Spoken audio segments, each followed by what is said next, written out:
This is my third book, The Road to Sleeping Dragon. It's called Sleeping Dragon because at the end of this book, I actually finally get to Sleeping Dragon, which is the part of China I most wanted to see. It's Wolong. It's the world's largest panda preserve.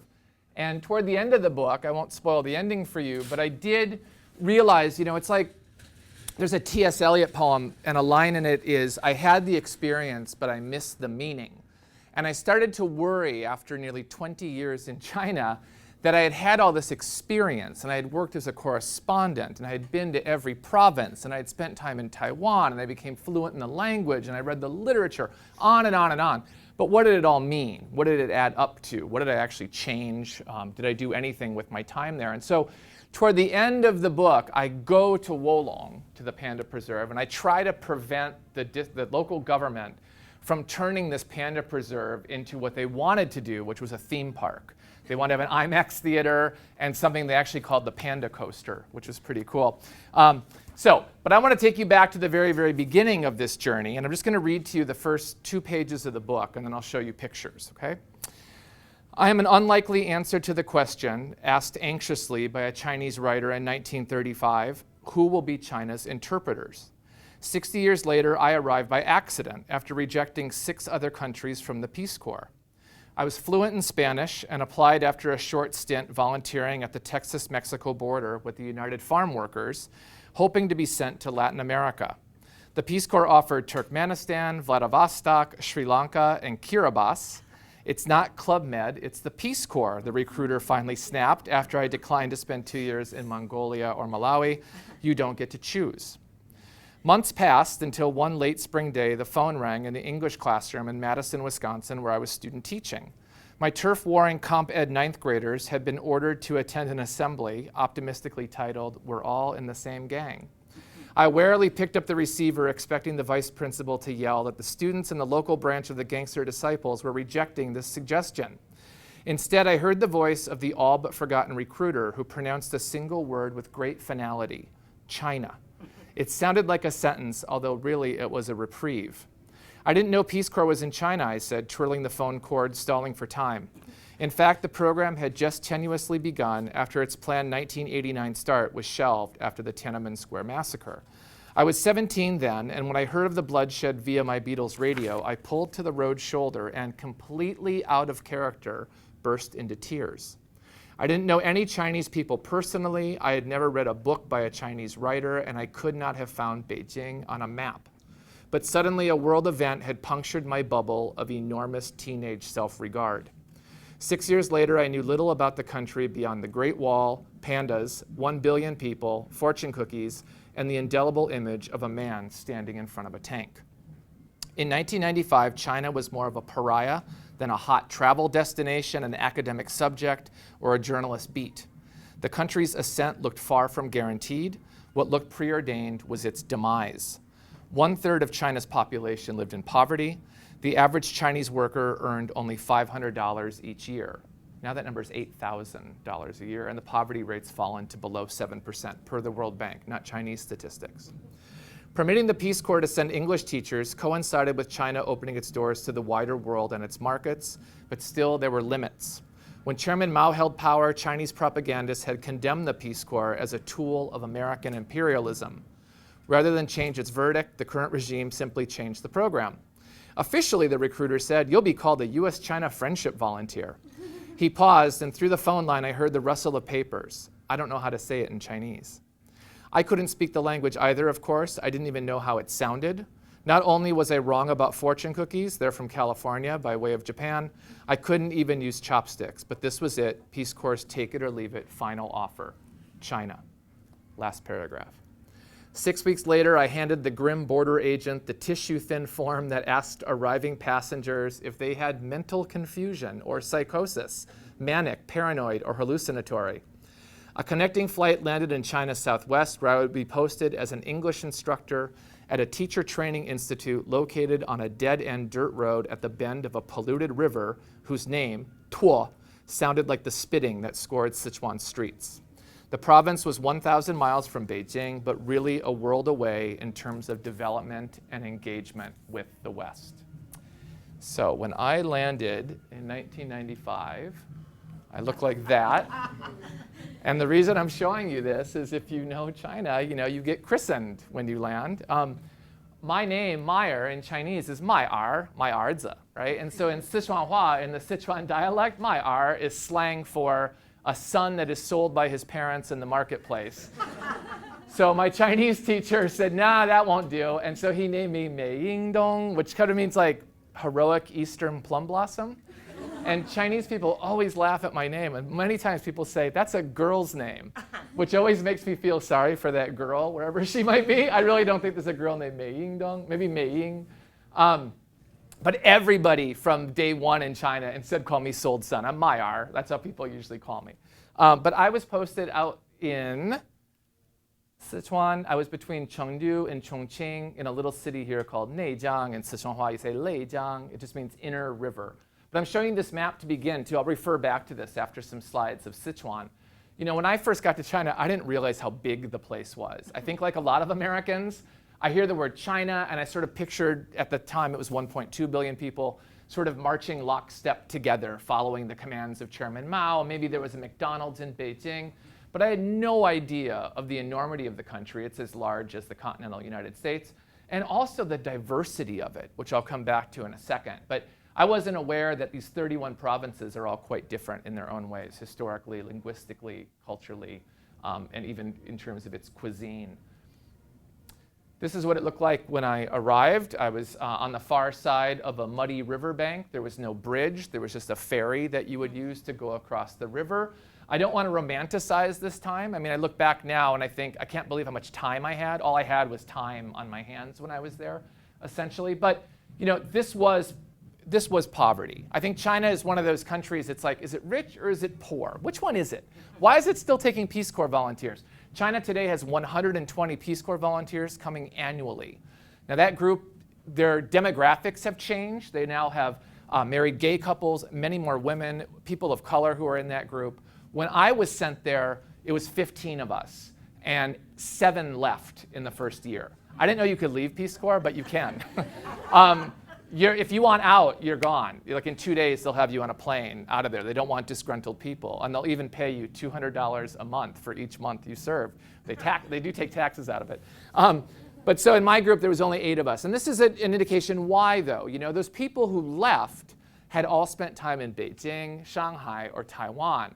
The people who stayed didn't know any better, essentially. This was the China that I inherited. I didn't know much about the country historically, linguistically, as I mentioned, or even that Beijing might look different than this. But you see mud slick street, woven baskets and fruit sold outside. It was an era of handmade things. I still have to remind myself, when I go from handmade bamboo chairs, I picture my students then making the leap to coastal China and making shoes, clothes, and then our iPhones.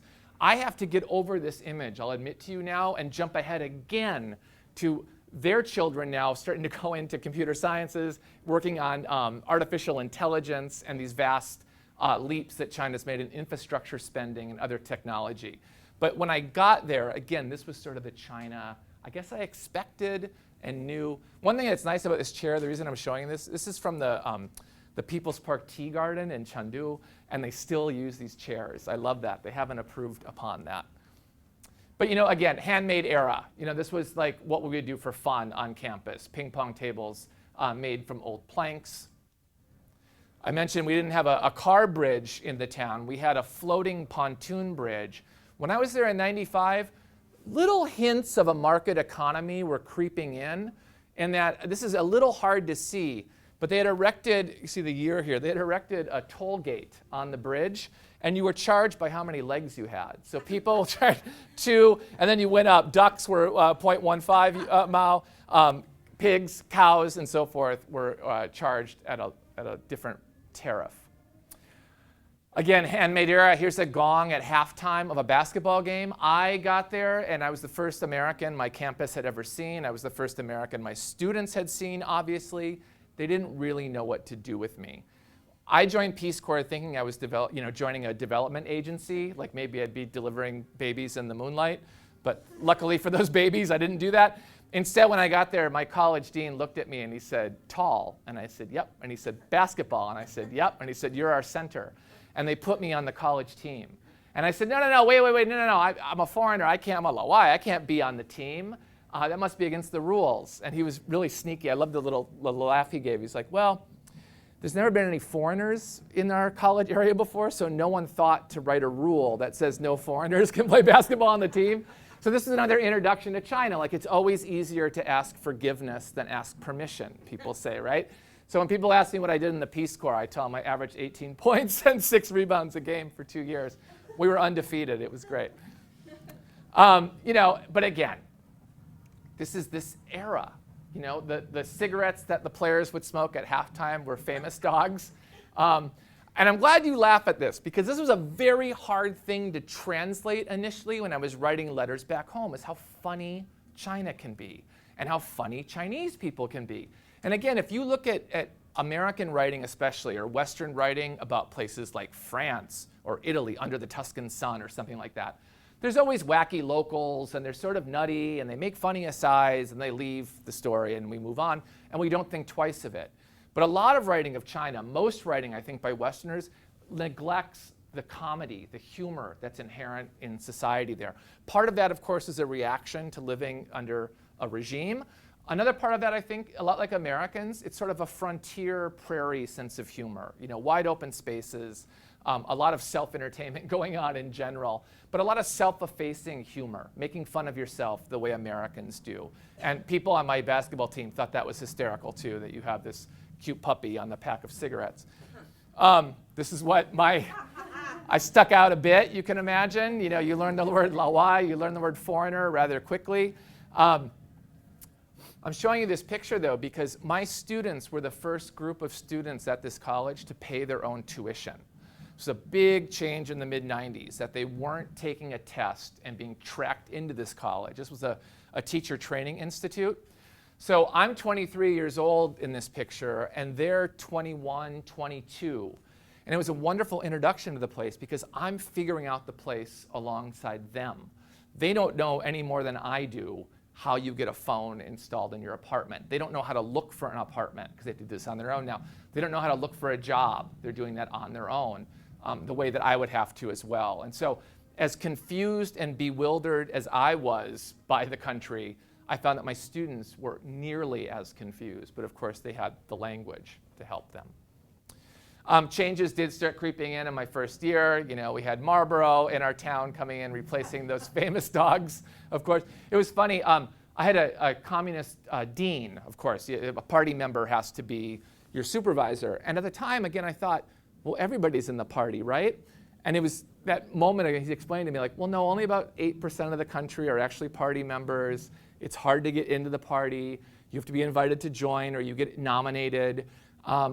Having said all that, though, he said to me, I've got a curriculum for you. I want you to teach the students. And I said, okay, what is it? I'm thinking it's going to be grammar. And he said, I want you to teach them the Bible, the Renaissance, the Enlightenment, the stock market, and the Beatles in that issue. That was sort of his 5 tenets of Western civilization, right? And I remember he said to me once that, Deng Xiaoping said, we have nothing to fear from the West. And it's okay if you want to talk about Tiananmen with the students, because they know the correct version of events. And so I didn't feel fettered, I guess is why I'm telling you this. I didn't feel like I was being watched in my classroom. What I felt much more acutely was my students maybe getting in trouble for things. This was still an era when class would be canceled, and we'd have to go out on 2 occasions to an assembly field and watch the prisoners, who were coming around the open bed trucks, who are going to be executed later that day, as a sort of scared straight education. And I remember once getting really angry at my students, like, why don't you want to talk about this, with me? We have capital punishment in America. It's a hotly debated subject. Don't you want to talk about this? And then you realize I'm browbeating them the way their college dean browbeats them. They said, I don't want to talk about this. I'm afraid if I speak out in front of my fellow students, I'll get in trouble. Privately, it wasn't that way at all. People were free to talk about things. This was also an era when you were still using stamps to mail your letters. I became a writer when I was in the Peace Corps. I started posting, I was born in LA, I should add. I started posting stories to the LA Times. And it would take 3 weeks. You'd stuff your onion skin paper in these envelopes, and you take the fish glue pot and slap them on. And I like that this series of stamps, they're showing you the old traditional houses, and they're showing you these expressways that are taking their place as they're being built. But I sent stories to the LA Times, and then 3 weeks would go by, and then another 3 weeks would go by, and the reply would come, and I would open the envelope, and it would be an editor here from the LA Times marking up the manuscript. And one thing that the travel editor here was really helpful. She said, start in place. Whenever you're writing about a foreign locale, just start in place. Describe where you're standing, where the reader is. What does she see immediately? Don't do the, as the airplane was landing, I looked out the window and saw the verdant rice paddy. She's like, no, you didn't. You were hoping the plane wouldn't crash. No one's taking notes at that point. It was a really helpful lesson that I still use to this day. My books, my articles always start in place. And that was really helpful too, because it focused my descriptions of what I was doing, what notes I was taking, what I was writing down. Show you a couple pictures of transformation here. This is Chongqing, looking out from a nunnery here. It's a Ziyun temple, if any of you are from Chongqing or have been there before. It's a monastery that would accept monks and nuns. It was rare in China. It's been there since the Tang dynasty. This is the Yangtze right here with the boats docked in front of it. And then a more recent view of that is this. Yeah. Could you go back again? Yeah, look at that. Whoa. Wow. Now, when I was there at the time, the nuns were really worried because the Three Gorges Dam was being built. They were worried the river was going to rise and flood out their monastery. Instead, what happened, it's harder to see here, but there's an expressway built there instead. So now when they look out their window, they contemplate traffic, instead of the river. But this is the scale of what I witnessed. This is what I was talking about earlier about, okay, you've had the experience, now what's the meaning here? I mean, in these 20 years, China built a highway system longer than America's, the longest in the world. They laid more high-speed railroad track than exists in the world. This enormous economic and public infrastructure transformation was going on. Now, on a personal level, though, again, I don't want to romanticize this era too much, but this is what my main street on campus looked like when I was there. And then, they improved it on the sides here. They put in palm trees and grass and new buildings. When I lived there, when I looked out my back window, it was rapeseed fields, yotai. It was just, oil fields as far as you could see, bright yellow flowers. And these sort of houses, traditional houses with the tile roofs and the old worn-down stone steps. When I went back a couple years ago, the view out my back window now looks like this. I mean, just astounding, right, that transformation. And I remember talking to an urban planner in Beijing, a top official, and I said, you don't have to make the same mistakes that America has made. And he got really indignant and said, we have every right to make the same mistakes that America made. And it's funny, especially in the late 90s, early 2000s, it seems like when I would run into urban planners who had been trained abroad, many of them have been trained in Los Angeles. And so I don't think it's a surprise that some Chinese cities started to resemble LA. Now, when you look back, though, Pearl Buck wrote about this in the 1920s in Nanjing, saying Nanjing was starting to look like LA all the way back in the 1920s. I think there's good things and bad things about this sort of development. I will say this, though, that the photo itself is stunning. But when you're on the ground, these are still communities.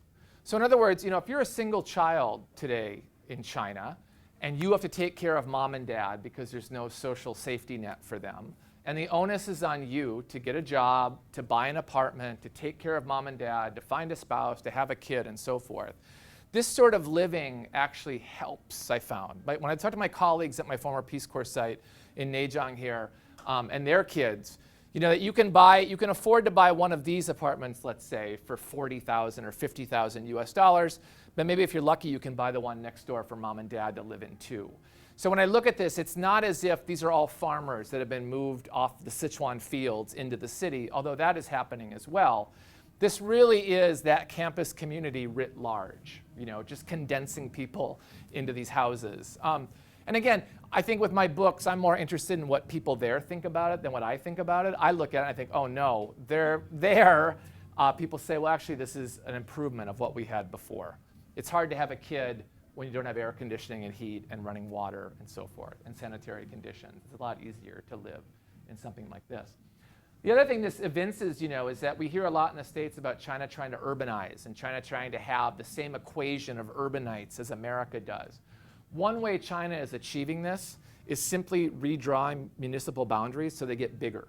So when I lived in Zhejiang, it was, by Chinese standards, a small Chinese city of less than 1 million people, and let's say it was about this big. Well, now the city municipal boundaries have simply enlarged, like a pancake on a griddle, getting bigger and bigger, and now there's over 2 million people living in this city. It doesn't feel like it when you're there, but the boundaries have just increased that much more, and they can say, aha, see, we've urbanized. Here's a view of what it looks like today. They did build a bridge. Right here, I don't know if any of you know the painter Jiang Chen. If that name sounds familiar. He's the famous son of Zhejiang, and he fled to Taiwan during the Civil War. One thing I like about his museum here, though, is that when you walk inside, they cheerfully admit that all the paintings on display are fakes. I think it was really nice. And the reason is Jiang Chen was known as a master forger, and he would sell his works to like the Metropolitan Museum in New York, and they would think they were real, and it turned out later on they weren't real, they were fakes. So I kind of like that Zhejiang has sort of embraced that its famous son was a master forger. That's what the town looks like today. Some good things, though, I should say. Earlier I had mentioned that a lot of urban planners coming to the States were going back to China and sort of replicating an American blueprint. In Zhejiang, though, and remember, this is, by Chinese standards, a more backwater, small city. There's a much larger environmental consciousness than there was even 10 years ago. So in Zhejiang, this is the Tuo River, Tuo. It's a tributary of the Yangtze. I'm about an hour and a half away from Chongqing.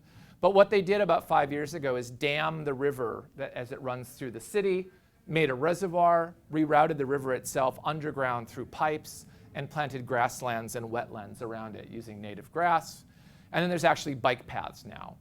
So I think now, it's a very different thing being a Peace Corps volunteer now because you're on Skype with mom and dad, and you take pictures of the Chinese characters and have it translated for you right away. But talking to the volunteers now, they're like, we don't know the Zhejiang you're describing in your books. And this is a funny thing now, too. China makes you age rapidly. When I talk about 1995, that's only 20 years ago. Bill Clinton was president. That's 2 generations in China. I'm grandpa now. And so one unexpected thing about my books is they've been translated into Chinese now after being banned for several years. And I have theories of why that is. But I find that Chinese readers like these books because I'm capturing history that otherwise isn't being recorded, that maybe they missed. Very odd position to be in as a writer. We go forward. No? The newest Windows feature update is here. I snooze, right? I snooze? Snooze? Yes. Okay, I'm just going to show you maybe 10 more slides and we'll open for discussion. But I want to show you this map again of China and how enormous it is. One of the biggest benefits for me trying to understand this place was, again, I had a lot of time on my hands in Sichuan. And train travel was cheap then as it is now. I earned $120 US a month in China. I couldn't spend that money because beer was 1 kwai, a bowl of noodles was 1.5, let's say. So it was, I realized rather quickly, like I could get out from Sichuan. Down here, China has 14 countries that border it. I'm not counting Taiwan in that equation. But I mean, it is more countries bordering than any country in the world. And I started thinking, okay, I want to explore the places the correspondents don't go to. Most of our news from China comes out of Beijing, Shanghai, and Guangzhou, or Hong Kong, right, the coastal cities. And I wanted to go into the interior here and start learning more about that. Right away, you head towards the Burmese border, and you're in the foothills of the Himalayas. You're out in this countryside area. You're out in wide open spaces. Again, I thought, China has a lot of people, right? 1.2 billion. Now 1.4. But when you're traveling out in the western areas of the country or any of the borderlands, you just see wide open vistas. This is the river in Tibet. The other thing I learned, is when you get there, you hear all the time, 中国有5000年的历史. It's always 5,000 years of Chinese history. And then you hear there's 56 少数民族, right? There's 56 nationalities or ethnicities. I gave this talk in Yale a couple months ago, and a person raised her hand right away, and she said, don't talk about race, don't talk about ethnicity. That's a Western imperialistic concept. Really said that. Chinese guy in the audience pulled out his Shenfenzhen, his ID card, and said, no, look, I'm Han. It says right here on my card, we have this concept too. As you know, if any of you have studied China, you know the delineation of ethnicities that happened after the communists took power was a way either to unify cultural elements and make China more homogeneous, or to, I don't know, Clay, would you weigh in on that? Do you think dividing the Chinese people into 56 ethnicities was a way to unite or a way to isolate them? They were following the Soviet model. Yeah. And so they had that notion of ethnicities, nationalities, and they were using that. Vietnam has the same number. Oh, interesting. So you have that continuity of this is something you do when you're setting up a socialist country. Okay. Is you acknowledge difference. And of course, this is not new with the communists. That's part of Sun Yat-sen and 5 nationalities and things Okay. like that. Interesting, because, you know, again, as an American coming from a hyphenated society where you're Chinese American or you're Vietnamese American, I found it odd that there weren't Tibetan Chinese, you know, that hyphen instead. You were Chinese first, you were Zhongguoran, and then you had your ethnicity. This girl is from the Bai ethnicity. This is in Dali towards Yunnan. And again, that realization of there's 150 languages in this country. Not everyone is walking around speaking Mandarin. In fact, Mandarin just had its 50th anniversary, Putonghua, and the Minister of Education was lamenting that about only 10% of Chinese population actually speaks Putonghua correctly. Xi Jinping speaks it correctly because he grew up in Beijing, but you know, Jiang Zemin didn't speak great Putonghua, nor did Deng Xiaoping, of course, from Sichuan, or Mao Zedong from Hunan. I would also see, this is on the border with Burma, and these were people coming over the border and living in China, and even in the late 90s saying they're coming here for economic gain. This guy actually used the word, the Chinese dream. He was playing on the American dream, long before I heard Xi Jinping use it in propaganda. And again, this was like, it blew my mind. I had been with the United Farm Workers on the Texas-Mexico border. I have a clear understanding of how immigration functions in America as far as workforce and political policy and so forth. But in China, if you hear the word immigrant, it's never about economics. It's about security. Does anybody know how many refugees America lets in every year? Roughly? 75,000. It was under Obama, he wanted 110,000.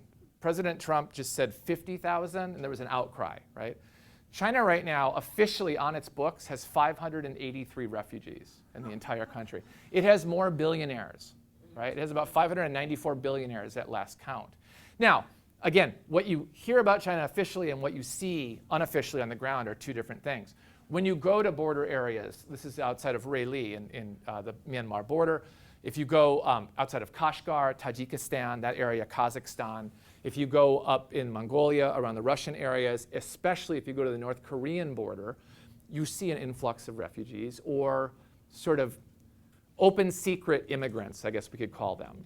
And it's one thing, I'm telling you this because for all the rhetoric we hear about North Korea, I have yet to see someone, to read someone just say, do you know how long China's border with North Korea is? It's 800 miles. So picture San Diego to El Paso. Go across California, Arizona, New Mexico, into Texas.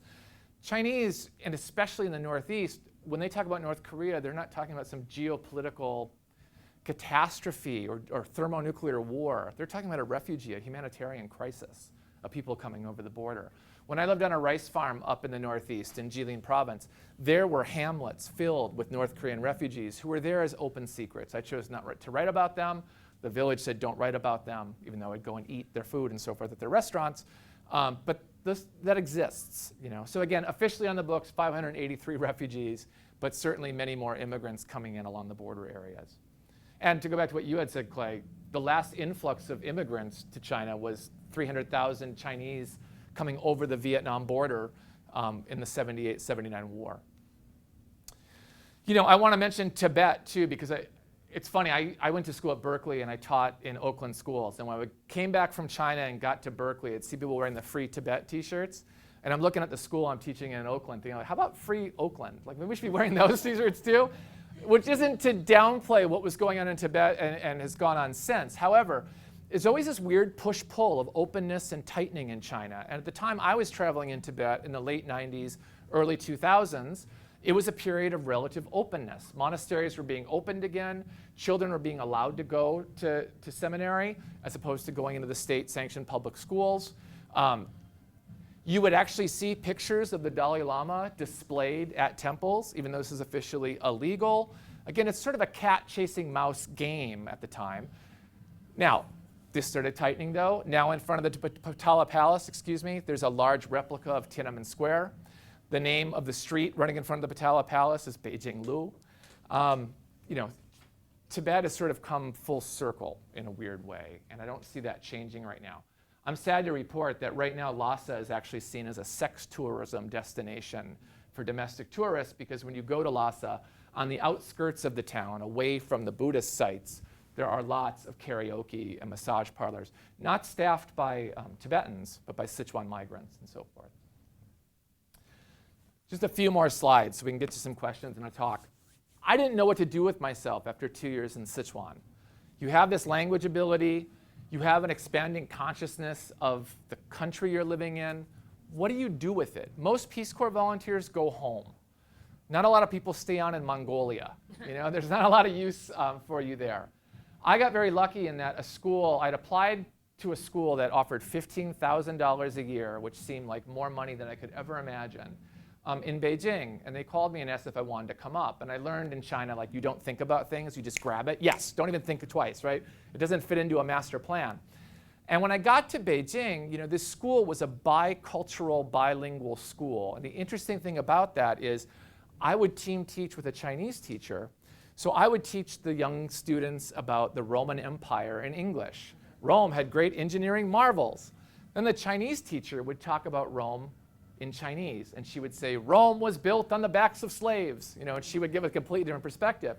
It was an interesting bifurcated experience, I have to say. And those kids, at the time, I thought, these kids are going to really be screwed up. But they all went on to different universities, and they've been fine. I do want to point out that Beijing air has always been bad, I think. I think Marco Polo forgot to mention it, but even back in the 13th century, it was probably lousy. This is late 90s. And I remember, the traffic has always been bad in Beijing. But I remember showing this picture to the official I talked about earlier about you don't have to make the same mistakes America made. And he said, listen, if we tear down a road or tear down a building, we add to GDP. If we build the road and build the building, we add to GDP. How do you advance in the Communist Party? You don't advance by saving things. You don't advance by protecting our culture or our heritage. You advance by knocking down the old and building the new, and attracting foreign investment. So in the late 90s, there's this transformation of the city that Beijing is always going through these transformations, but I saw it acutely then. I was a total rube. I was such a geek. I'm coming from the Sichuan countryside. I grew up in Minnesota, by the way, so I grew up playing hockey. So in my head, it was like, I'm going to go rollerblade on Tiananmen Square, man. Tiananmen Square is terrible for rollerblading because there's divots between the paving stones. But again, you got to do the picture with Chairman. Now I see pictures like that and I cringe. What are you thinking? But this is my mentality when I moved there. And again, I spoke Sichuanese. I didn't know I spoke Sichuanese. It would be like a Chinese student coming to America and being sent to rural Louisiana, and learning the dialect there. And so if you don't know Sichuanhua, in Mandarin you say 不知道, I don't know. In Sichuanhua it's 不晓得. I'm from 美国, not 美国. If you want to say, 你说什么? What are you saying? You say 啥子嘛你啊? It's this very direct. I love it. But yeah, I was a rube. And I would talk on the phone to people, and then they would see me in person, and they couldn't register. What? 乡下人, 乡巴佬. I think we all, maybe you feel this way about LA. Maybe your compass point is Santa Monica, or it's campus, or it's the Hollywood Hills, or whatever it is. I think we all, when we're trying to figure out our place in a new city, especially one as large as Beijing, or LA, or New York, or London, is you need a sort of compass. And my compass for Beijing became Huiyingbi, Echo Wall. Have any of you been to the Temple of Heaven? Maybe you've seen it, right? So there's this concept from the Ming Dynasty that there's a circular wall that goes around one of the temples in the Temple of Heaven. It's called an Echo Wall. And if you whisper by the side of the wall, your voice carries all the way back around, right? And kids love it, and tourists line up for it and stuff. But I remember seeing this in my first month when I was in Beijing, and I got so excited because it gave me something to understand the transformations that was going on in Beijing. I later worked at Time magazine, and the bureau chief there said to me, there are no new China stories, there's only new China journalists. People land, they notice things that interest them, they write about it, and then every 3 or 4 years, a new journalist comes in, and they cycle back around, right? And this helped me understand too, the neighborhood I was living in was this old sort of lean-to hutong that quickly became this, right? And I remember walking to school one day, these are my 6th grade students here, and there's a guy out with his yellow mesh hat and his Marlboro going, and he's got a core sampler. And I said, who are you? And he said, I'm an archaeologist. And I said, what are you doing? He said, oh, we're building apartments, and we found these Han Dynasty tombs from 200 AD. And he said, I could sync my core sampler here and find something older than your country. And I said, well, yeah, but in our country, we don't build apartments on top of them. But you would see this sort of thing in Beijing. I was just talking to Clay before this about why Beijing has such a hold on me. It's because in Beijing, if you don't know what you're doing at any given day, just stand still and someone will come and tell you what you're doing there. There's always something going on or some story to explore. And this was the cycling we saw. The other thing, I'll just show you about 5 more pictures and we'll talk. The other thing that really attracted me in Beijing as a writer is that you don't see a lot of official museums that tell contemporary history, right? Chinese museums tell stories, but they're political stories. If you want to learn about the Cultural Revolution or about a writer who was killed or about recent folklore stories and so forth, you have to go these sort of unofficial channels to find them. There is no museum to the Cultural Revolution in Beijing, where it all started in 1966. Instead, there's a restaurant where you can go and eat Cultural Revolution food, right? And the person has put her memorabilia, the owner has put the old newspapers up on the wall. So I would take my students to places like this and show them, like, look, well, here, now you can see the history for yourself. Confucius at the time was largely ignored, if not disregarded altogether. If you probably know this, China has since rehabilitated Confucius and made him part of the core teachings of ancient Chinese heritage. There's Confucius Institutes all over the world. This is his tomb, and I could take my students to that as well. I took my students to the North Korea border. I was just talking about North Korea. And this is another funny example of, this is Dandong. We're on the Yalu River here. We're looking into North Korea. There's a Ferris wheel that I've never seen move. But you'll notice this bridge goes halfway across the river, and then there's these pilings that dot a line to the other shore. And the plaque that's right here says, this bridge was bombed by American planes during the war in 1950. That's all it says. And then it's fun with, I'm learning alongside my students of researching what happened here in 1950. Why is the bridge only dropped halfway across? And it was because Omar Bradley had told Truman, don't listen to MacArthur, do not cross into Chinese airspace, fly our fighter jets up to the Yalu. If you're going to drop bombs on this bridge to take it out, that's fine, but don't cross into Chinese airspace or you might start World War III. And so when you read this account in military archives, it's Navy planes with their landing gear down so they can get some drag to get close enough to the bridge. Neil Armstrong, the man who walked on the moon, was part of the Navy Air Force at this time. And they actually did fly, as flak is coming from the Chinese side, and Chinese fighter pilots are dogfighting with them and took out exactly half of the bridge. And this is one of those things, too, I find in China. I remember learning this and sort of tucking away and going, don't know if I'll ever make use of that. And many, many years later, in a village I was living in that I wrote about in Manchuria in the Northeast, there was an old farmer, and we were sitting talking one day, and he said, I was a soldier. And I said, you were a soldier? He said, yeah, in the Korean War. And I said, how old were you then? And he said, 16. I said, really? You were part of that? He said, yeah. He said, really funny, we were sitting on the Dandong side, and the American planes we knew could only take down half the bridge. The other thing we knew is that the river was going to freeze pretty soon. So we all massed on this side of the border, waited for the Americans to take the bridge down on their half after all this battle that happened for 4 days. The river froze a week later, and 130,000 of us just walked across the river and turned the battle in favor of China. So again, you sort of learn in China that rather than looking at history books, if the book you want to read doesn't exist, that's when you know it's time to write your own book, right? 2 more slides. The other transformation I'll show you that was really going on at this time too was this transformation to a private economy. If any of you can read this, if you don't work hard today, tomorrow you'll be working hard looking for work. And you did still see, though, in the Northeast especially, one of the last remaining statues to Chairman Mao. This is in Xinjiang. These people are genuflecting. They're leaving flowers, and they're asking St. Mao for work, essentially, right? That these are laid-off state-owned enterprise workers who want to go back to the old system. And so those tensions were still going on then as well.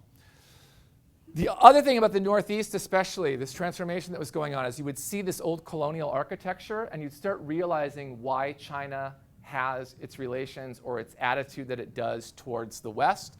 These are Russian buildings in Harbin, which was part of the Trans-Siberian Railroad. St. Sophia Cathedral, Russian Orthodox Cathedral that was built in Harbin. When I first visited this, you couldn't get near it. It was apartments here. It was all boarded up. They were using it as a warehouse. In the late 90s, Beijing started saying, provinces, you have to raise your own revenues. And one way they did that was turn to tourism.